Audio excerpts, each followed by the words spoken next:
একদিন একটা দাডবাজ খরগোশ আর একটা ধীরগতির কাঠছোপের মধ্যে একটা দাড্ডা প্রতিযোগিতা হলো। খরগোশটা ছিল বড় গর্বিত।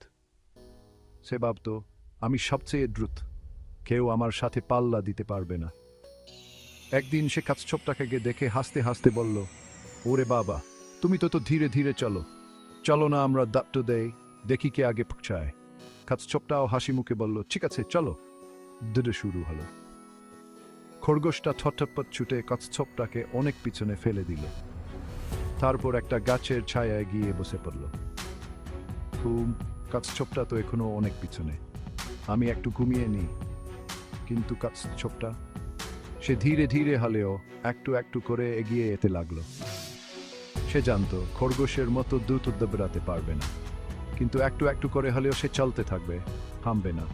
খরগোশটা তো ঘুমিয়েই পড়ল। অনেক কক্ষা পরে ঘুম থেকে উঠে দেখলো কচ্ছপটা তার কাছে এসে পৌঁছে গেছে। খরগোশটা লজ্জায় মাথা নিচু করল। সে বুঝতে পারল গর্ব করা ঠিক না, ধারলো ধরে পরিশ্রম করলেই যায় আসে। তোমরা কি এই গল্পটা শুনে কিছু শিখলে?